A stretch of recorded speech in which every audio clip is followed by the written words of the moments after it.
আজকে আমি তোমাদের সাথে পনিরের কোপ্তার রেসিপি শেয়ার করব। আর এই পনির কোপ্তার রেসিপিটা কিন্তু সম্পূর্ণ নিরামিষ একটা রেসিপি। এটা পোলাও, ভেজ ফ্রাইড রাইসের সাথে যেমন খেতে ভালো লাগে, তেমনি এটা রুটি, পরোটা, নান দিয়ে খেতেও ভীষণ ভালো লাগে। তোমরা যারা নিরামিষ খেতে পছন্দ করো তারা পনিরের এই কোপ্তার রেসিপিটা একবার বানিয়ে খেয়ে দেখতে পারো। নমস্কার, 16 আনা বাঙালির রান্নাঘরে তোমাদের সবাইকে স্বাগত। তাহলে চলো দেখতে থাকো পনিরের কোপ্তার রেসিপিটা আমি কিভাবে করছি। পনিরের কোপ্তা বানানোর জন্য আমি এখানে বেশ কিছুটা কাজু আর কিশমিশ নিয়ে নিয়েছি। কাজু আর কিশমিশটাকে আমি ছোট ছোট করে কেটে নিচ্ছি। এই কুচানো কাজু আর কিশমিশটা আমি কোপ্তার মধ্যে স্টাফিং হিসেবে ব্যবহার করব। তোমরা চাইলে এর মধ্যে খোয়া ক্ষীরও দিতে পারো। খোয়া ক্ষীর দিলে খেতে আরও বেশি ভালো লাগবে। যেহেতু আমার কাছে খোয়া ক্ষীর নেই, তাই আমি কাজু আর কিশমিশ কুচোটাই দেবো। আমার এখানে কাজু আর কিশমিশ দুটোই কুচানো হয়ে গেছে।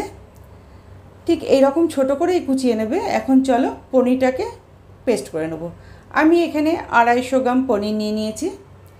তোমরা চাইলে পনিরটাকে হাত দিয়েও ভালোভাবে মেখে নিতে পারো, তবে যেহেতু কোপ্তা তৈরি করবে তাই হাত দিয়ে মাখলেও অনেক সময় কিন্তু দানা দানা থাকে।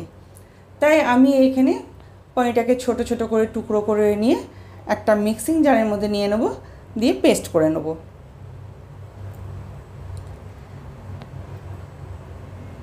পনিরের টুকরোগুলোকে আমি মিক্সিং জারের মধ্যে নিয়ে নিয়েছি। এবার এটার পেস্ট করে নিয়ে আমি ফিরে এসেছি।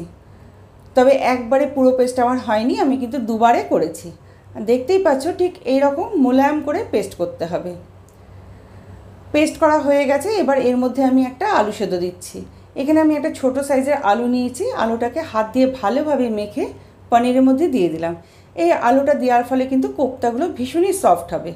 দিয়ে দিলাম স্বাদ মতন লবণ, 1 চা চামচ জিরে গুঁড়ো, আর দিয়ে দিচ্ছি 1 চা চামচ চিনি।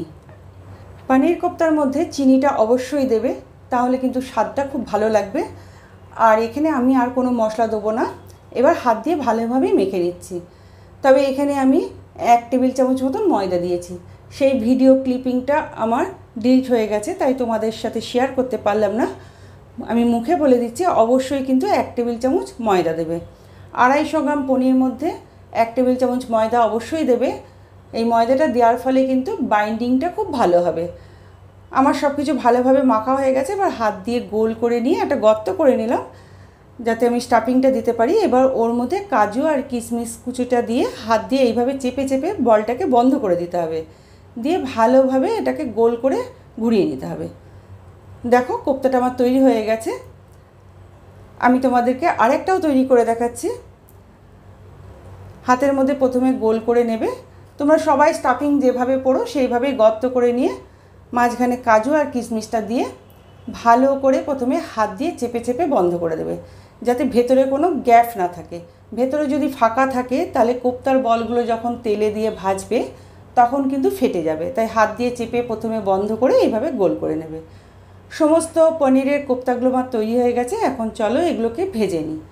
কড়ার মধ্যে দিয়ে দিয়েছি বেশ কিছুটা সাদা তেল। তেলটা যখন হালকা গরম হয়ে যাবে তখন আমি পনিরের কোপ্তাগুলোকে তেলের মধ্যে দিয়ে দিচ্ছি। আর পনিরের কোপ্তাগুলো দেওয়ার পর কিন্তু 1 থেকে 2 মিনিট নাড়াচাড়া করবে না। যখন একটা সাইড হালকা লাল হয়ে যাবে বা ভাজা হয়ে যাবে তখন আস্তে আস্তে এগুলোকে উল্টে দেবে। প্রথমেই যদি নাড়াচাড়া করো তাহলে কিন্তু বলগুলো ভেঙে যেতে পারে। এইভাবে আস্তে আস্তে নাড়াচাড়া করে উল্টে পাল্টে পনিরের কোপ্তাগুলোকে লাল লাল করে ভেজে নিচ্ছি।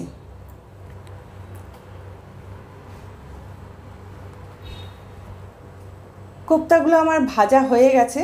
এর থেকে বেশি লাল করে ভাজবো না। এবার এই বলগুলোকে আমি তুলে নিচ্ছি।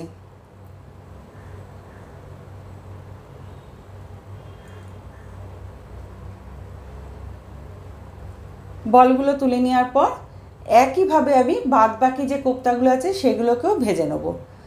তবে পনির কোপ্তা যখন ভাজবে তখন কিন্তু গ্যাসের ফ্লেমটা জোরে দেবে না। জোরে দিলে যে দিকটা তেলের দিকে দেবে সেদিকটা তাড়াতাড়ি পুড়ে যাবে। তাই মিডিয়াম টু লো ফ্লেমে রেখে এই কোপ্তার বলগুলোকে লাল লাল করে ভেজে নিতে হবে। আমার এই বলগুলোও ভাজা হয়ে গেছে, এইগুলোকেও আমি তুলে নিলাম। এবার তেলটা আমি কিছুটা কমিয়ে নিয়েছি। এখানে আমি 1 চামচ মতন তেল রেখেছি। এখন যে গ্রেভিটা করব তার জন্য মশলা তৈরি করে নিচ্ছি। দিয়ে দিলাম দারচিনির টুকরো, 2টো ছোটো এলাচ, আর দিয়ে দিলাম 6-7টা কাজু। এবার এর মধ্যে আমি দিয়ে দিচ্ছি কাঁচা লঙ্কা। ঝালটা তোমরা তোমাদের স্বাদ অনুপাতে দেবে, আমি বারবারই বলি। আমি এখানে 4 থেকে 5টা কাঁচা লঙ্কা দিয়ে দিলাম, আর একটা মিডিয়াম সাইজের টমেটো দিয়ে দিলাম। এবার নাড়াচাড়া করে মশলাগুলোকে ভেজে নিতে হবে। 2 থেকে 3 মিনিট নাড়াচাড়া করে নেওয়ার পর এর মধ্যে আমি দিয়ে দিচ্ছি 1 চা চামচ আদার পেস্ট। যেহেতু আমার কাছে গোটা আদাটা নেই, তাই আমি এখানে আদার পেস্ট দিলাম। তোমাদের কাছে যদি গোটা আদা থাকে তাহলে যখন টমেটো দেবে সেই সময় আদাটা দিয়ে আদাটাকেও নাড়াচাড়া করে ভেজে নেবে। যেহেতু এটা পেস্ট আদা, তাই টমেটোটা কিছুক্ষণ নাড়াচাড়া করে নেওয়ার পর আমি আদাটা দিলাম। এবার সব কিছু নাড়াচাড়া করে ভেজে নিলাম। সব কিছু আমার ভাজা হয়ে গেছে। এখন একটা মিক্সিং জারের মধ্যে আমি তুলে নিচ্ছি। এটাকে ঠান্ডা হয়ে যাওয়ার পর আমি এটাকে পেস্ট করে নেব। আর আদা যদি পেস্ট থাকে সেক্ষেত্রে কিন্তু বারবারই বলছি আদাটা শেষের দিকে দেবে। মশলাটা আমার পেস্ট করা হয়ে গেছে। যে তেলটা আমি তুলে রেখেছিলাম সেই তেলটা কড়াইয়ের মধ্যে দিয়ে দিয়েছিলাম। এবার পেস্ট করা মশলাটাও আমি দিয়ে দিলাম, আর একটু জল সামান্য দিয়ে দিলাম। যে বাটিতে মশলা পেস্ট করেছিলাম সেই বাটিতেই জলও দিয়ে দিলাম। এর মধ্যে আমি দিয়ে দিলাম 1 চা চামচ ধনে গুঁড়ো, দিয়ে দিলাম স্বাদ মতন লবণ,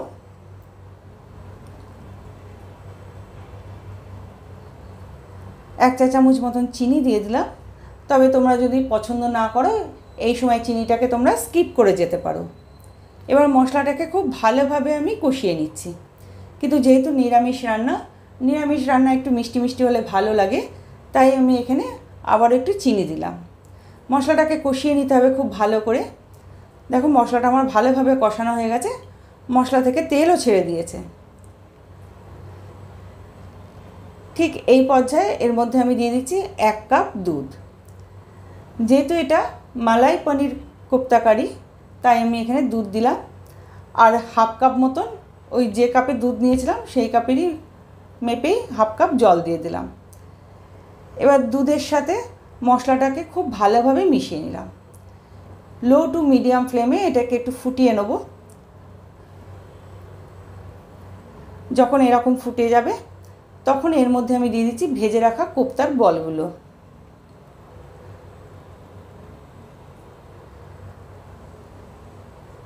কোপ্তাগুলো দেওয়ার পর এবার ঝোলের সাথে ভালোভাবে নাড়াচাড়া করে একটু মিশিয়ে দিচ্ছি। আর কোপ্তাগুলো দেওয়ার পর কিন্তু অবশ্যই চাপা দেবে না, কারণ যেহেতু দুধ দিয়েছি তাই চাপা দিলে দুধটা অনেক সময় ফেটে যেতে পারে। লো টু মিডিয়ামে রেখে কোপ্তার বলগুলোকে জাল দিয়ে নিতে হবে। আর মাঝে মাঝে একটু নাড়াচাড়া করে দেবে, কারণ এর মধ্যে যেহেতু কাজু আছে তাই যদি নাড়াচাড়া না করো কাজুটা তলায় লেগে যেতে পারে। লো ফ্লেমে এটা 5 মিনিট হতে দেবে, আর মাঝে মাঝে একটু নাড়াচাড়া দিয়ে নেবে। মালাই কোপ্তা রেসিপিটা আমার হয়ে গেছে। সবার শেষে এর মধ্যে দিয়ে দিলাম গরম মশলা আর 1/2 চা চামচের থেকে কম একটু ঘি দিয়ে আবারও খুব ভালোভাবে মিশিয়ে নিয়ে একদম লো ফ্লেমে 2 থেকে 3 মিনিট এটা আমি জাল দিতে দেবো।